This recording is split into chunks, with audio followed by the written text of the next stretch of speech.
What miracles did Jesus perform? According to the Gospel accounts, here are the miracles Jesus performed during his time on earth. For the most part, Christians know that Jesus performed many miracles but may be surprised to learn of some they didn't know before. Though this is an incomplete list according to John 21:25, Jesus did many other things as well. If every one of them was written down, I suppose that even the whole world would not have room for the books that would be written. As recorded in the New Testament, here is a list of miracles performed by Jesus Christ. 1. Jesus changed water into wine. John 2:1-11. On the third day a wedding took place at Cana in Galilee.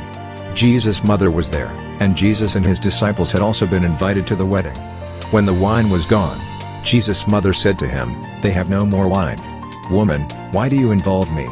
Jesus replied, "My hour has not yet come." His mother said to the servants, "Do whatever he tells you."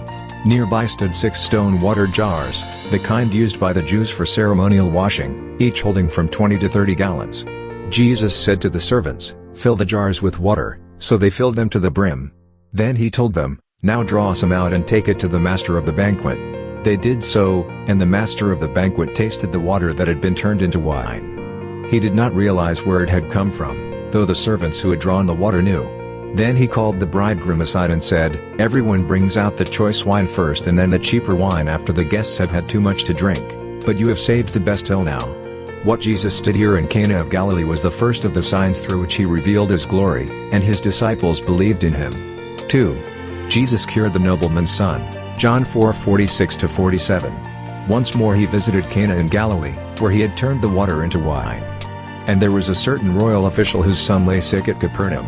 When this man heard that Jesus had arrived in Galilee from Judea, he went to him and begged him to come and heal his son, who was close to death. 3. The Great Haul of Fishes. Luke 5:1-11. One day as Jesus was standing by the lake of Gennesaret, the people were crowding around him and listening to the word of God. He saw at the water's edge 2 boats, left there by the fishermen, who were washing their nets. He got into one of the boats, the one belonging to Simon, and asked him to put out a little from shore. Then he sat down and taught the people from the boat. When he had finished speaking, he said to Simon, "Put out into deep water, and let down the nets for a catch."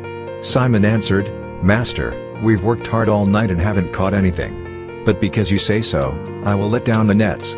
When they had done so, they caught such a large number of fish that their nets began to break. So they signaled their partners in the other boat to come and help them, and they came and filled both boats so full that they began to sink. When Simon Peter saw this, he fell at Jesus' knees and said, "Go away from me, Lord, I am a sinful man." For he and all his companions were astonished at the catch of fish they had taken, and so were James and John, the sons of Zebedee, Simon's partners.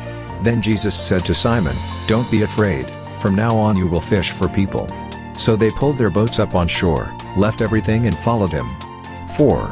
Jesus cast out an unclean spirit. Mark 1:23-28. Just then a man in their synagogue who was possessed by an impure spirit cried out, "What do you want with us, Jesus of Nazareth? Have you come to destroy us? I know who you are, the Holy One of God." "Be quiet," said Jesus sternly. "Come out of him." The impure spirit shook the man violently and came out of him with a shriek. The people were also amazed that they asked each other, "What is this? A new teaching, and with authority. He even gives orders to impure spirits and they obey him." News about him spread quickly over the whole region of Galilee. 5. Jesus cured Peter's mother-in-law of a fever. Mark 1:30-31. Simon's mother-in-law was in bed with a fever, and they immediately told Jesus about her. So he went to her, took her hand and helped her up. The fever left her and she began to wait on them. 6. Jesus healed a leper. Mark 1:40-45. A man with leprosy came to him and begged him on his knees, "If you are willing, you can make me clean." Jesus was indignant. He reached out his hand and touched the man. "I am willing," he said. "Be clean." Immediately the leprosy left him and he was cleansed. Jesus sent him away at once with a strong warning, "See that you don't tell this to anyone. But go, show yourself to the priest and offer the sacrifices that Moses commanded for your cleansing, as a testimony to them." Instead he went out and began to talk freely, spreading the news. As a result, Jesus could no longer enter a town openly but stayed outside in lonely places. Yet the people still came to him from everywhere. 7. Jesus healed the centurion's servant. Matthew 8:5-13. When Jesus had entered Capernaum, a centurion came to him, asking for help. "Lord," he said, My servant lies at home paralyzed, suffering terribly." Jesus said to him, "Shall I come and heal him?" The centurion replied, "Lord, I do not deserve to have you come under my roof. But just say the word, and my servant will be healed. For I myself am a man under authority, with soldiers under me. I tell this one, 'Go,' and he goes, and that one, 'Come,' and he comes. I say to my servant, 'Do this,' and he does it." When Jesus heard this, he was amazed and said to those following him, "Truly I tell you, I have not found anyone in Israel with such great faith. I say to you that many will come from the east and the west, and will take their places at the feast with Abraham, Isaac and Jacob in the kingdom of heaven. But the subjects of the kingdom will be thrown outside, into the darkness, where there will be weeping and gnashing of teeth." Then Jesus said to the centurion, "Go. Let it be done just as you believed it would." And his servant was healed at that moment. 8. Jesus raised the widow's son from the dead, Luke 7:11-18. Soon afterward, Jesus went to a town called Nain, and his disciples and a large crowd went along with him. As he approached the town gate, a dead person was being carried out, the only son of his mother, and she was a widow. And a large crowd from the town was with her. When the Lord saw her, his heart went out to her and he said, "Don't cry." Then he went up and touched the bier they were carrying him on, and the bearers stood still. He said, "Young man, I say to you, get up." The dead man sat up and began to talk, and Jesus gave him back to his mother. They were all filled with awe and praised God. "A great prophet has appeared among us," they said. "God has come to help his people." This news about Jesus spread throughout Judea and the surrounding country.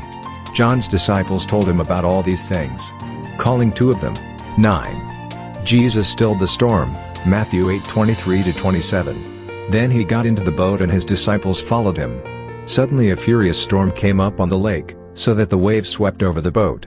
But Jesus was sleeping. The disciples went and woke him, saying, "Lord, save us. We're going to drown." He replied, "You have little faith, why are you so afraid?"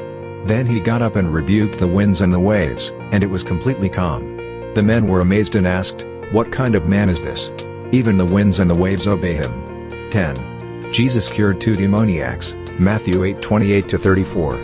When he arrived at the other side in the region of the Gadarenes, two demon-possessed men coming from the tombs met him. They were so violent that no one could pass that way. "What do you want with us, Son of God?" they shouted. "Have you come here to torture us before the appointed time?" Some distance from them a large herd of pigs was feeding. The demons begged Jesus, "If you drive us out, send us into the herd of pigs." He said to them, "Go." So they came out and went into the pigs, and the whole herd rushed down the steep bank into the lake and died in the water. Those tending the pigs ran off, went into the town and reported all this, including what had happened to the demon-possessed men. Then the whole town went out to meet Jesus. And when they saw him, they pleaded with him to leave their region. And now let's end this video with a verse saying, "For I am not ashamed of the gospel of Christ, for it is the power of God to salvation for everyone who believed." Romans chapter 1 verse 16. If you like this video, don't forget to like, and share to your friends, then subscribe, and hit the bell notification for more videos to update. See you to my next video.